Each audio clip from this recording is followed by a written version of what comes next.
ये सौधर्म इंद्र कहने को तो अपने घर में ही नाच ले। इसमें एक लिखा हुआ है, आनंद निर्भर रसेन सुविस्मित सन। ये आनंद नाम का एक नाटक होता है, एक नृत्य होता है आनंद नाम का, समझ आ रहा है? वह नृत्य केवल सौधर्म इंद्र तभी करता है जिस समय पर वह बालक को स्नान करा के सुमेरु पर्वत से फिर अपने उनके नगर में घर पर छोड़ने जाता है और उसके बाद में फिर उनके आंगन में वो नाचता है। क्या समझ आ रहा है? वहां तो अभिषेक की प्रक्रिया हो जाती है और फिर जब लौट के आएगा बालक सपुर्द कर देगा, सौंपेगा, फिर जब जाने को होगा तब जाकर के उनके आंगन में नाचता है, इंद्र नाचता है। समझ आ रहा है? उस नृत्य का नाम ये है, आनंद नृत्य होता है, बड़ा भयंकर। समझ आ रहा है? तांडव नृत्य जैसा है, ऐसा नृत्य होता है। वो एक टांग कहीं जा रही है तो दूसरी टांग कहीं जा रही है, एक टांग कहीं घूम रही है तो दूसरा हाथ कहीं घूम रहा है। वो अपनी विक्रियाओं से क्या क्या कर सकता है, समझ आ रहा है? कितने ही पैर बना सकता है, कितने ही मुंह बना सकता है, कितने ही हाथ बना सकता है, हजारों प्रकार की विक्रिया करने की जिसमें क्षमता हो, उसका नृत्य देखने के लिए लोग टकटकी लगाए देखे रह जाते हैं। और उसके अंदर भी ये भाव आएगा तो केवल उसी समय ही नाचने का भाव आएगा, अपनी सची के सामने कभी नहीं नाचेगा। समझ आ रहा है? सची को लेकर के नाच ले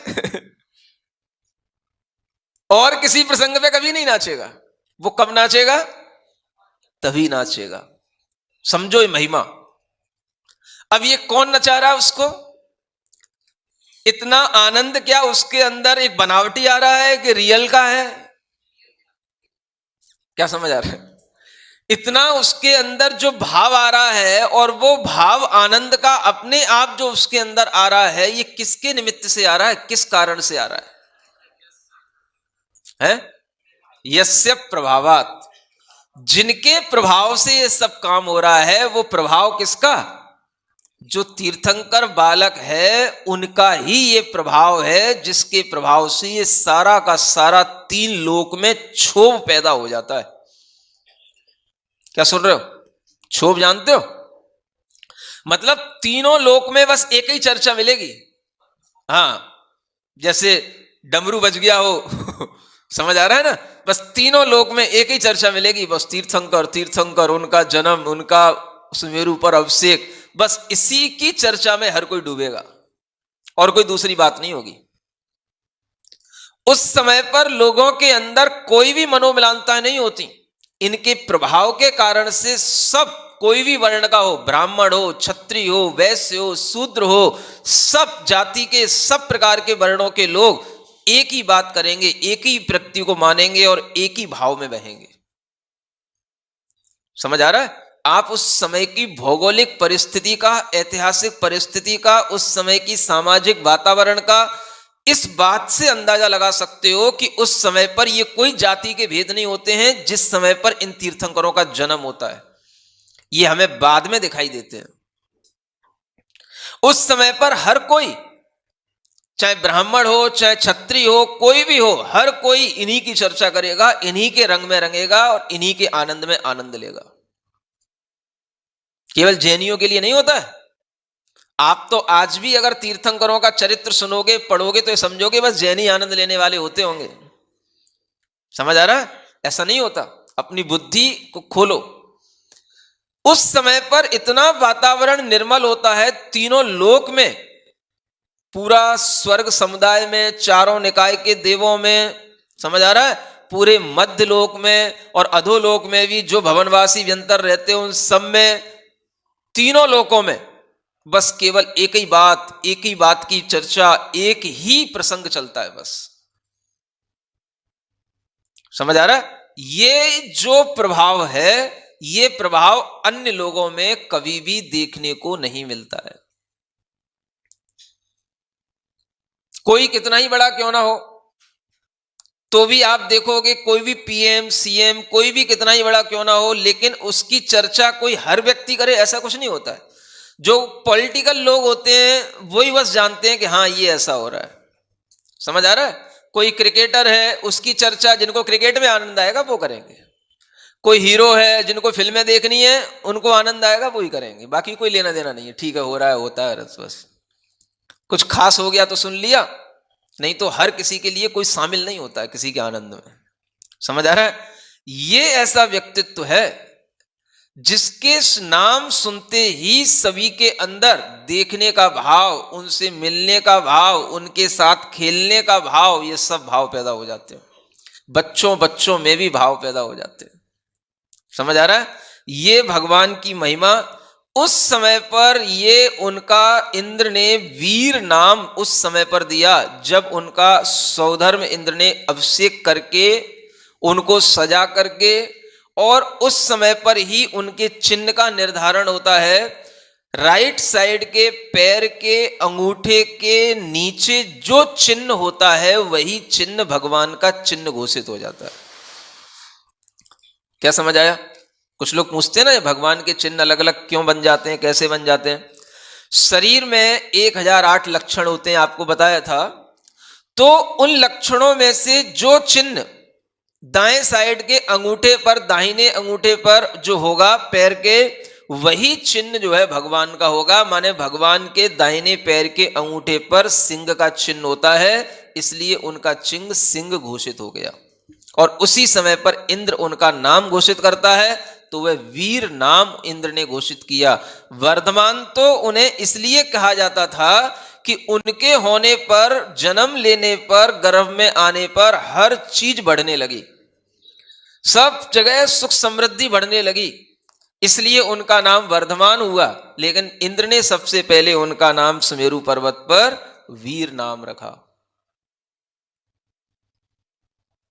कुछ कुछ जगह पर तो और भी चर्चा मिलती है।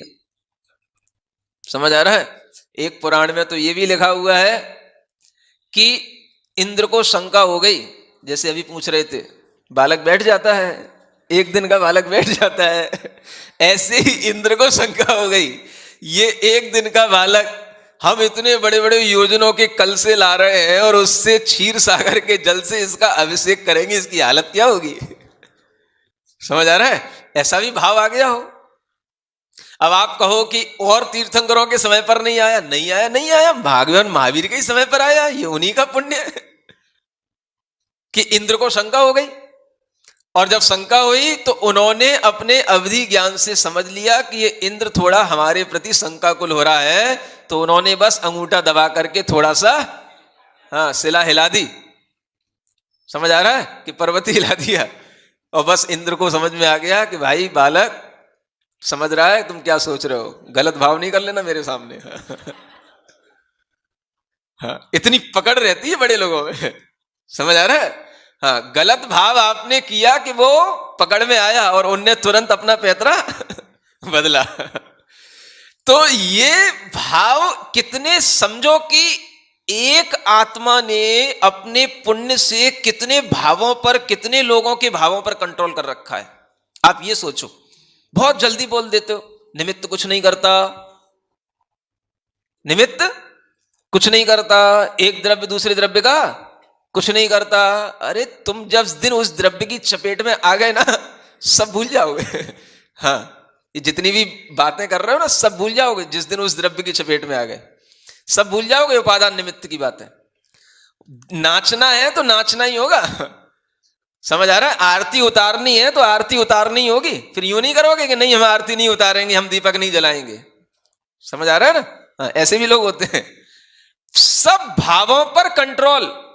ये तभी तक है जब तक वो सामने नहीं है, और जब वो सामने होंगे, उनकी परिधि में आ गए, तो आपको हर काम अब भूल ही जाओगे कि हमें नहीं करना था, वो भी हम कैसे कर गए। समझ आ रहा है? इतने उसमें एक भाव में सब लोग लीन हो जाते हैं। इस समझो कितना बड़ा प्रभाव है। और इतना बड़ा प्रभाव जब किसी एक उपादान का पड़ रहा है और इतने निमित्त, इतने लोगों पर पड़ रहा है, तो समझो वो निमित्त के रूप में कितना बड़ा सशक्त निमित्त हुआ। और आप बड़ी जल्दी कह देते हो निमित्त का कोई प्रभाव नहीं होता, ये पढ़ो तो क्या होता है, पुराण क्या पढ़ना, कथा कहानियों में क्या रखा, ऐसे मुंह बना के बोलते हैं। समझ आ रहा है? अब ऐसे लोगों को क्या पढ़ाएं, क्या शिक्षा दें? जिन्हें तीर्थंकरों की वाणी के लिए तो बहुत महिमा है, तीर्थंकरों की वाणी, तत्व का उपदेश, सम्यक दर्शन, इन बातों पे तो बड़ी महिमा आ रही हो, और तीर्थंकरों की महिमा सुनने में नाक मुंह मोड़ उड़ते हैं। ये कौन सी बात हुई भाई? नहीं समझ आ रहा? तीर्थंकरों की महिमा सुनने में उन्हें मन नहीं लगता। तीर्थंकरों की महिमा से तो अतिशयोक्ति समझ में आ रही है, तीर्थंकरों की महिमा पर ध्यान नहीं है। ध्यान किस पर है? सम्यक दर्शन, उपादान निमित्त, क्रमबद्ध पर्याय, द्रव्य, एक द्रव्य का दूसरे में कुछ नहीं करता, द्रव्य गुण पर्याय, सब द्रव्य अपने में, सब गुण अपने में, ये चर्चा करवा लो बस। और इस चर्चा में उन्हें क्या लगता है? इसमें पाप का बंद हो रहा है क्या? समय सार की चर्चा में क्या हो रहा है? उसमें पुण्य का बंद नहीं हो रहा। द्रव्य गुण पर्याय की चर्चा में कौन से आपके भाव हो गए? शुद्ध भाव हो गए कि शुभ भाव में? बताओ। भाव तो शुभ ही कहलाएंगे, उसमें भी तो पुण्य का ही बंद हो रहा है। ये भी आप प्रथमानियोग के ग्रंथ पढ़ोगे, इसमें भी आपको क्या पाप का बंद हो रहा है? तीर्थंकरों की चर्चा करने में किसका बंद होता है? शुभ का ही बंद होता है, पुण्य का ही बंद होता है। तो चाहे ये कर लो चाहे वो कर लो, एक में नाक मुंह मरोड़ो, एक को बिल्कुल निग्लेक्ट करो और दूसरे के लिए बिल्कुल खिल जाओ, ये कौन सी बात हुई भाई? भगवान की वाणी में तो चारों ही अनुयोग निकले हैं, चारों अनुयोगों की महत्ता को समझो, वास्तविकता को समझो, हर चीज को थोड़ा छाती पे हाथ रख के स्वीकार करने की और साहस से उस वस्तु को समझने की भी तो आदत होनी चाहिए। कि जो अपनी जिद बना ली, बस जो अपनी जिद की बात है वो सुनने को मिलेगी तो सुनेंगे, नहीं सुनना तो नहीं सुनना, ये तो कोई बात नहीं होती। जब चार अनुयोग कहे गए हैं, प्रथमम कर्णम चरणम द्रव्यम नमः, चार अनुयोगों के गौतम गणधर ने गूंथा है, तो कुछ तो सुनो। हम कहते हैं चलो सब कहानियां सच्ची नहीं होती, लेकिन कुछ तो जो तीर्थंकर से रिलेटेड है उनको तो सच्चा मानो। क्या समझ आ रहा है? अगर आपके अंदर यही विश्वास नहीं होगा कि पंच कल्याणक हैं और इन कल्याणकों की ये महिमा है, तो आप किस पर विश्वास करके जिनागम पर विश्वास कर रहे हो? आपका विश्वास कैसे कहा जाएगा पक्का विश्वास हो गया? आचार्यों ने तो यहां तक लिखा है, जिनागम के एक भी सूत्र पर, एक भी अक्षर पर अगर आपका अविश्वास होता है तो आप मिथ्या दृष्टि हैं। जिनागम के कम से कम इतना तो सुनो। और जिनागम का मतलब क्या है? केवल द्रव्यानुयोग जिनागम कहलाता है क्या? प्रथमानुयोग भी जिनागम है, कर्णानुयोग भी जिनागम है, चरणानुयोग भी है, द्रव्यानुयोग भी है। ये बात अलग है कि कई कई अभिप्रायों से कुछ कुछ अलग अलग बातें कहीं कहीं लिखी गई हो, लेकिन आपको जो मूलभूत बातें हैं उन पर तो विश्वास करना ही होगा। पंच कल्याणक पर तो विश्वास करना ही होगा, ये तो सभी मानते हैं, सभी जानते हैं। अब इसको जानकर के आपको इतनी महिमा ना आए कि ये प्रभु की महिमा है, तो आप भगवान की महिमा को कैसे समझ पाओगे? आत्मा की महिमा तो आपको बहुत आ रही है, और उस आत्मा का जो प्रभाव, जिन भावों का जिससे वो कर्म बने हैं, उसकी भी तो महिमा देखो। ये भी तो उसी आत्मा की ही महिमा है जिससे वो कर्म बंधे हुए हैं। केवल शुद्ध आत्मा की महिमा होती है, ये भी एक एकांत अभिप्राय हो जाएगा, ये भी एकांत धर्म हो जाएगा। शुद्ध आत्मा की महिमा नहीं, अशुद्ध आत्मा की महिमा भी देखो, जो शुद्ध बनने जा रही है उसकी महिमा देखो। समझ आ रहा है? ये तो फिर वही बात हो गई कि आपको जो है कर्मों की कोई महिमा नहीं मानना है, क्योंकि जैसे ही आपने ये महिमा मानी तो आपको क्या मानना पड़ेगा? ये महिमा किसकी? तो कर्म की। कर्म माने पुद्गल कर्म, माने जड़ की महिमा होगी। जड़ की महिमा कैसे मान लें? आत्मा की महिमा मानना है हमें तो ये भी आपने एकांत पकड़ के बैठ गए हो आप। समझ आ रहा है?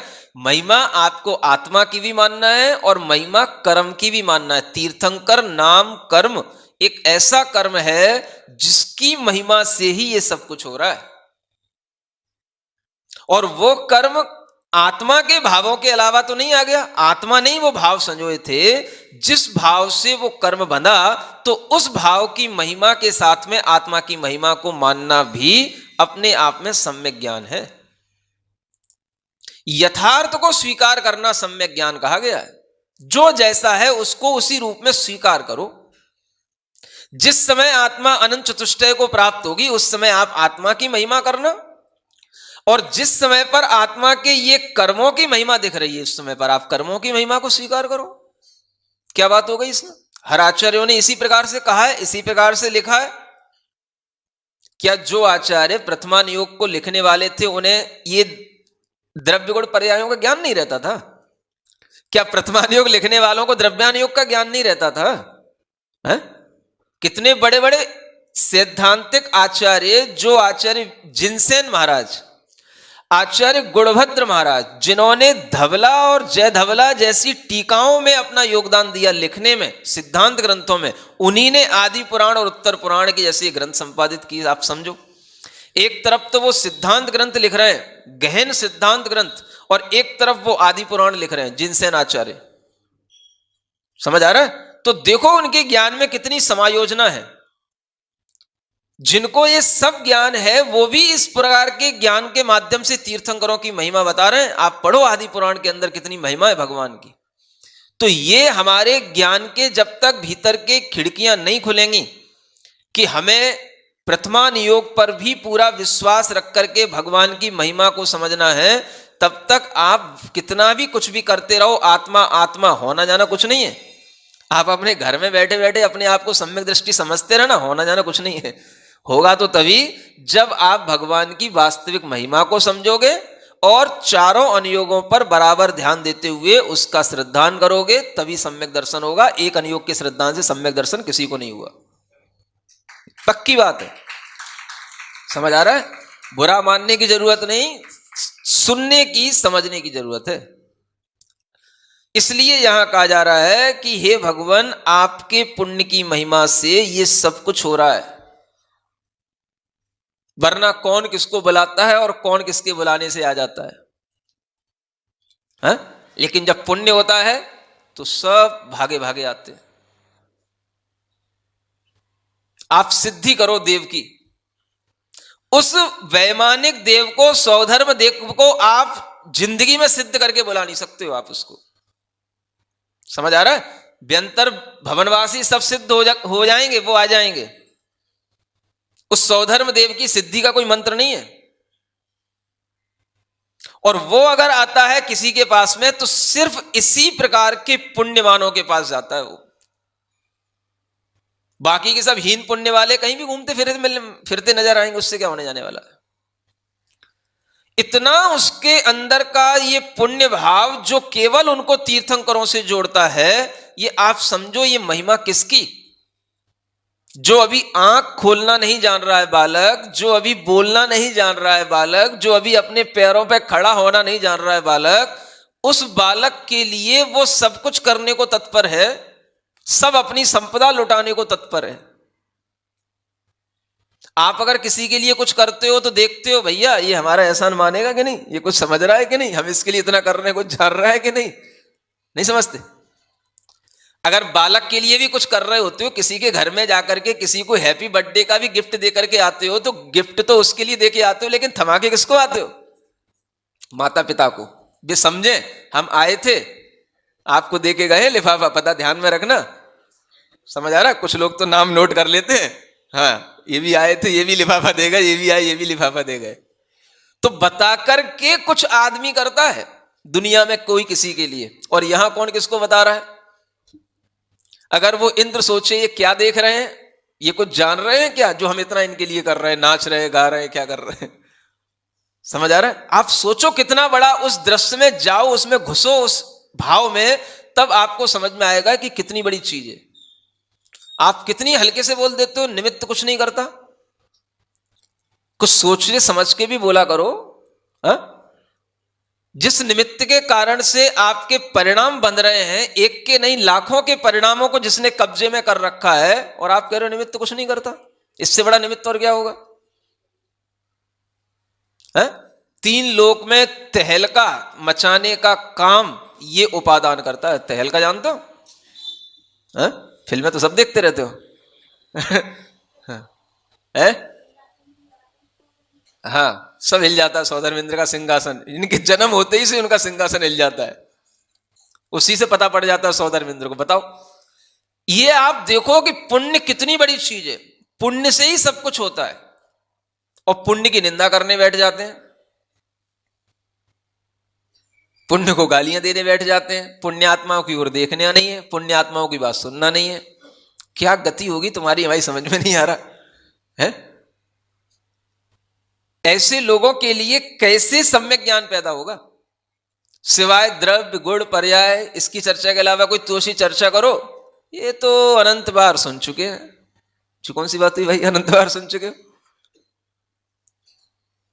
हर बात जो बस अपनी शुद्ध आत्मा के मतलब की हो तो बस ठीक है, नहीं तो ये तो हम अनंत बार सुन चुके हैं। यहां तक कि 8 कर्मों की बात करो, जीव कांड की बात करो, कर्म कांड की बात करो, अरे इससे क्या रखा, ये भी तो कर्म कांड है, पर द्रव्य है, इसकी क्या चर्चा करना। स्वद्रव्य की चर्चा करो, आत्मा की चर्चा करो।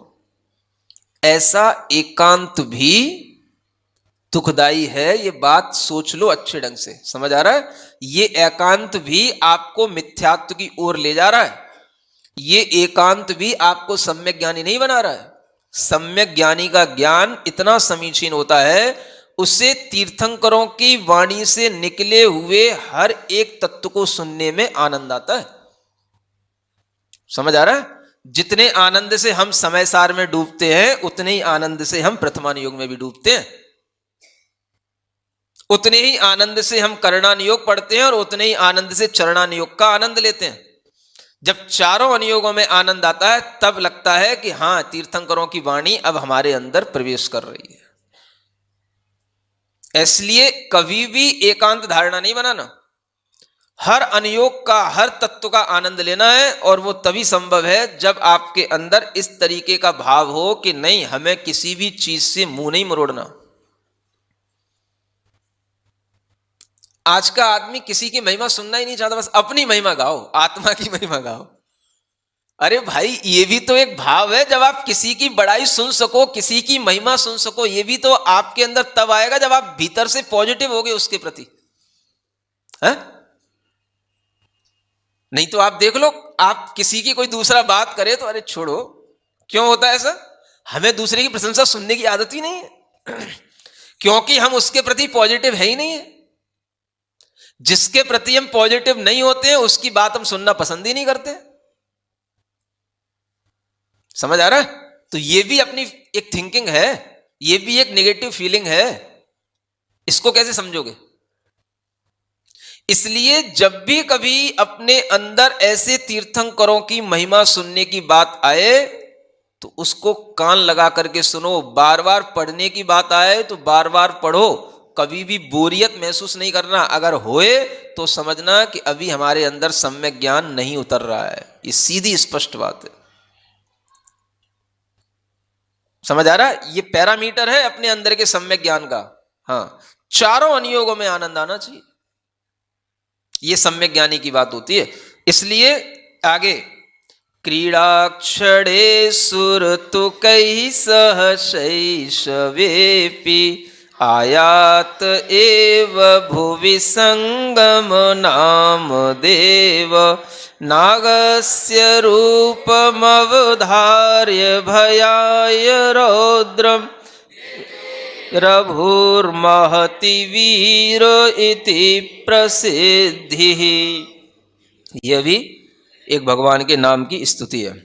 शैशव वय में क्रीड़ा करते देव बालकों के संग आप, संगम देव तभी आ पहुँचा देने को प्रभु को संताप। अनथ आप वीर न भीत हुए, महावीर यह नाम रखा तब देव स्वयं मीत हुए। मीत हुए है ना, मीत माने हाँ मित्र, मित्र से ही मीत बना है ना। क्या कहते हैं यहाँ, एक बार जब शैशव वय माने शिशु अवस्था में, है ना, उनके साथ में खेलने वाले बच्चे भी गली मोहल्ले के नहीं होते हैं देव ही उनके साथ खेलते हैं, देव ही उनके साथ में बच्चों का रूप बना करके उनसे खेलते हैं। इतना सौभाग्य समझते हैं देव लोग भी, और वो क्यों ना समझेंगे, क्योंकि सब देवों को खेलने को नहीं मिलेगा। हाँ, बड़े बड़े देवों को ही खेलने को मिलेगा। इंद्र जिनको कहेगा, परमिट देगा, वही खेल पाएंगे। समझ आ रहा है? तो वो है क्या, हर कोई नहीं खेल सकता। हाँ, ऐसे कैसे भीड़ लग जाएगी बेवजह, सबके साथ थोड़ी ना खेलना होता है। अरे भाई, स्टैंडर्ड लोगों के साथ, बड़े लोगों के साथ एक प्रोटोकॉल होता है, सब चुने हुए लोग पहुंचते हैं वहां, सब ऐसे थोड़ी नहीं। कोई भी कहीं भी प्रधानमंत्री के साथ बैठ के कोई भी भोजन कर लेगा क्या? ऐसे थोड़ी नहीं। तो उनके साथ खेलना भी है ना, बड़े बड़े विशिष्ट देवों के माध्यम से ही होता है। और देव लोग भी क्रीड़ा के क्षण पर आते हैं, उनको देखते हैं, उनका सौंदर्य देखते हैं क्रीड़ा के बहाने। क्या सुन रहे हो? अभी पता क्या है तुम्हें? हाँ, उनका सौंदर्य देख देख करके तृप्त होते हैं। बहाना तो क्रीड़ा का होता है, लेकिन उनसे बात करना, उनसे खेलना, समझ आ रहा है, इसको अपना बहुत बड़ा सौभाग्य समझते हैं। ऐसे क्रीड़ा क्षण पर सुर तुकई, सुर तुक का मतलब तुक माने होते बालक, सुर माने देव बालकों के संग क्रीड़ा करते हैं, ऐसा। और बालक कोई देव नहीं होते हैं, देवों को बालक बनना पड़ता है। समझ आ रहा है? जो बड़े बड़े काम करते हैं उन देवों को बालक बनना पड़ता है उनके सामने। आप समझो देख क्या हो रहा है, देखो ये। आप हर चीज को यूं ही हाँ होता होगा, ये कौन सी बात हुई? हाँ, हर चीज का आनंद तो लो, हर चीज की गहराई तो समझो। हर चीज को अगर तुम इसी तरीके से, अरे ये तो कथा कहानियां हैं, ये अतिशयोक्तियां ऐसे करके टालोगे, तो फिर आपका फिर किस चीज पर विश्वास बनेगा? है? संगम देव स्वर्ग में चर्चा हुई, वर्तमान में कोई निर्भीक यदि है तो वो केवल वीर भगवान है, वो वर्धमान बालक है, बहुत निर्भीक है, स्वर्ग में चर्चा कर रहा है सौधर्म इंद्र। तो एक देव के मन में कुतूहल पैदा हो गया, बोले चलो टेस्ट करके आते हैं। कौन को? देखो, देवों को अवधि ज्ञान जो रहता है वो एक लिमिट में रहता है, और देवों के अंदर भी जो है ये कुतूहल पैदा होते रहते हैं। इन हर एक कुतूहल की शांति वो अवधि ज्ञान से नहीं करते हैं। अब जो कुतूहल अपने मन में पैदा हो रहा है तो वो तो उसकी पूर्ति से ही मन में शांति आएगी ना। अवधि ज्ञान से हर चीज शांत थोड़ी ना हो जाती है। फिर तो अवधि ज्ञानी कुछ करेगा ही नहीं, सब देखता रहेगा अवधि ज्ञानी, बस अवधि ज्ञान में दिख रहा है, कुछ करना ही नहीं उसको। ऐसा थोड़ी ना होता है। जो मन के काम है, इंद्रियों के काम है, वो तो मन और इंद्रिय से ही किए जाते हैं, है ना। तो वह देव आया, अब उसने एक नाग का रूप धारण किया।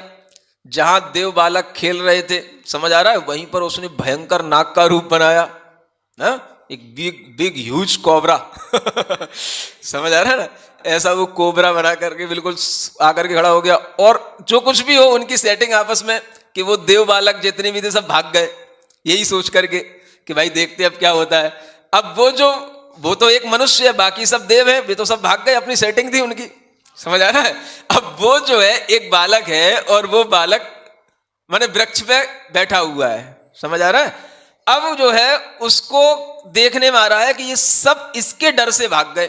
ये भी एक डर पैदा करने का तरीका है, समझ आ रहा है, कि इसके डर से सब भाग गए। अब समझो उसमें एक डर पैदा कितना हो जाएगा। लेकिन वो सोचता है कोई बात नहीं, अब मुझे नीचे उतरना है, ये सब मुझे कंधा लगा लगा करके नीचे उतारते और यही सब भाग लिए, अब मैं नीचे कैसे उतरूं? समझ आ रहा है। तो वो क्या करता है, वो फन फैला करके उनके पास में बिल्कुल काटने को होता है, और वो उसी के फन पे पैर रख करके नीचे उतर के आ जाता है। समझ आया। तो जब ये निर्भीकता देखी जाती, तो ये लिखा ना निर्भी माने भय से रहित, अभूत जब आप हो गए, तब उस देव ने उनका नाम महती महावीर रखा। समझ आ रहा है। ये पूरा एक नाम माना जाता है। कुछ लोग इसे दो नाम कहते हैं, महती अलग महावीर अलग, लेकिन ये एक नाम है, महदी महावीर। समझ आ रहा है। इसलिए इनको महती वीर यहां पर लिखा हुआ है, यानी महती महावीर ये उनका नाम पड़ा था, ये इस कारण से पड़ा, है ना।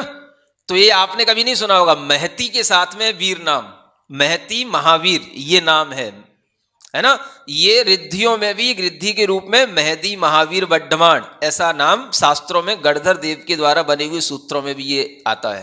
तो महती महावीर ये नाम है, इसको भी जान के रखना। महावीर महावीर तो सब करते रहते हैं, महती महावीर ये नाम होता है ना। ये बोलना सीखना। आगे देखो क्या कहते हैं। शङ्कां निधाय हृदितौ गगनं चरन्तौ रिद्धीश्वरौ विजय संजय नामधेयौ त्वामीक्ष्य उरत एव हर्षात् प्रोच्चार्य सन्मति सुनाम गतौ विशंकौ। ये भी भगवान के एक नाम का यहाँ प्ररूपण है।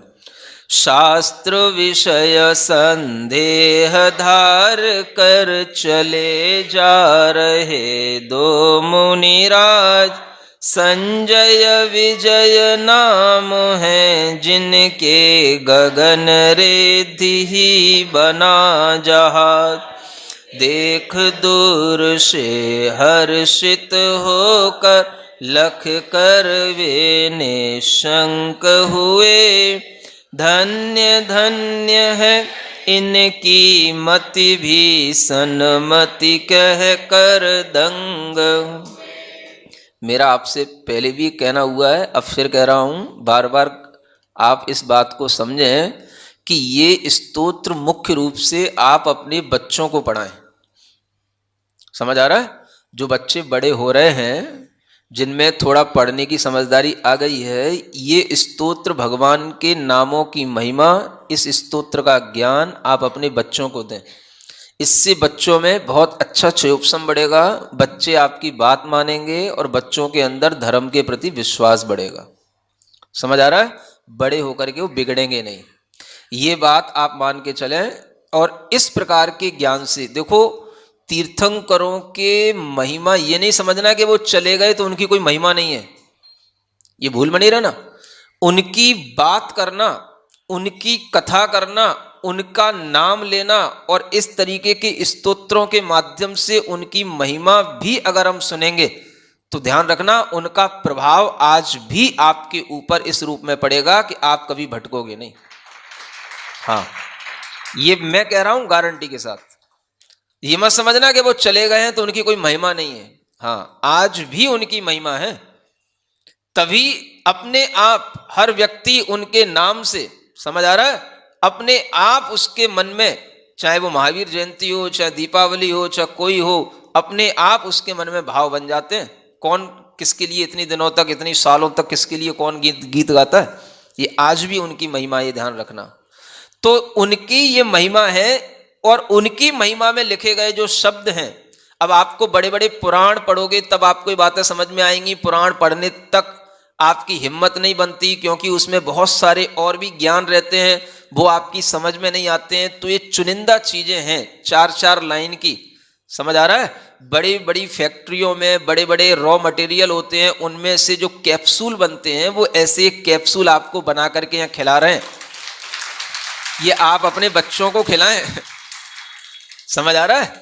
आप तो खा रहे हैं सो खा ही रहे हैं, लेकिन आप अपने बच्चों को खिलाएं। बच्चों को अगर इस प्रकार के काव्यों में आनंद और ज्ञान दोनों मिलेगा तो उसके प्रभाव से उनका सही श्रद्धान बना रहेगा और उनके जीवन में भटकाव नहीं आएगा, है ना? तो ये काव्य जो भगवान के नाम के और अतिशयों वाले जो काव्य हैं, जो पहले बताए थे जन्म के और ज्ञान के, ये हर बच्चे को, माँ को धीरे धीरे सिखाना चाहिए, प्रेम से बिठा करके। समझ आ रहा है? जैसे आप उन्हें बैठ करके उनका होमवर्क करते हैं बच्चों का, वैसे ही उनको होमवर्क में 4-4 लाइनें सिखाएं और उनको छोटा छोटा ज्ञान दें। आप ये ना सोचें इससे क्या होगा, आप इसको देखना कि इससे क्या होता है। समझ आ रहा है? फिर आप मुझे बताना कि इससे क्या होता है। आप थोड़ा सा इन चीजों पर विश्वास लेकर के इनका उपयोग करना सीखें, इतना प्रभाव आएगा कि जो चीज आप बड़ी बड़ी बातों से उन्हें समझाना चाहते हैं, उन्हें बहुत ज्ञान दे करके उन्हें समझदार बनाना चाहते हैं, वो उससे नहीं होगा, वो इनसे हो जाएगा। आश्चर्यजनक काम होंगे। समझ आ रहा है? तो ये 4 लाइनें छोटी छोटी हैं, ये प्रकरण पूरा हर माँ को अपने बच्चों को सिखाना नियम से है और कोशिश करना है, ठीक है ना? तो क्या कह रहे हैं यहां पर, पूरा पढ़ लिया?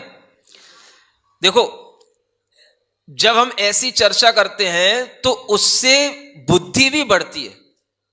समझ आ रहा है? और मैं आपको कभी उदाहरण दूंगा, इस प्रकार के उदाहरण सामने, मेरे सामने, हाँ? और मुझे खुद भी इस तरीके की फीलिंग है, समझ आ रहा है? दूसरों के भी उदाहरण है, इससे सब कुछ बढ़ता है।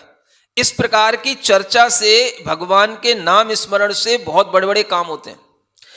क्या लिखा जा रहा है कि दो मुनि महाराज हैं, रिद्धिधारी मुनि महाराज हैं, और उनके मन में तत्व के प्रति शंका पैदा हुई है। कोई माने जिज्ञासा पैदा हो गई, जैसे आपके मन में हो गई।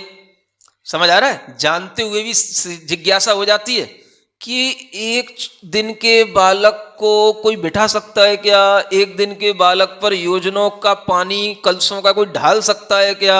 ऐसी शंका बड़े बड़े लोगों में भी हो जाती है। समझ आ रहा है ना?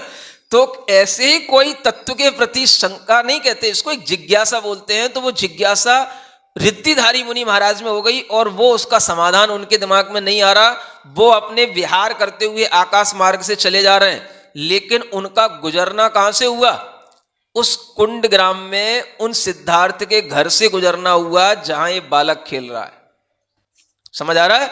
और उनकी परिधि से गुजरने पर, वहां से निकलने पर इनके मन की शंका दूर हो गई, रिद्धिधारी मुनि महाराज की। समझ आ रहा है? तो वहां से ही देखते हैं ये कौन है जिसके कारण से मेरा मन समाधान को प्राप्त हो गया। अरे ये भावी तीर्थंकर बालक है। तो वह उसका नाम कहते हैं। क्या इसकी सत माने श्रेष्ठ बुद्धि है, क्या इसकी बुद्धि का प्रभाव है कि हम जैसे लोगों पर भी इस बालक की बुद्धि का प्रभाव पड़ रहा है। तो वो उसका नाम सन्मति रख करके चले जाते हैं। समझ आ रहा है?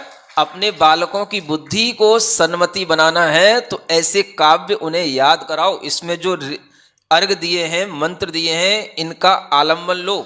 समझ आ रहा है? मैं आपको लौकिकता में नहीं डाल रहा हूं, लेकिन आपके जीवन में सुधार और धर्म के प्रति श्रद्धा आएगी तो इसी प्रकार से आएगी।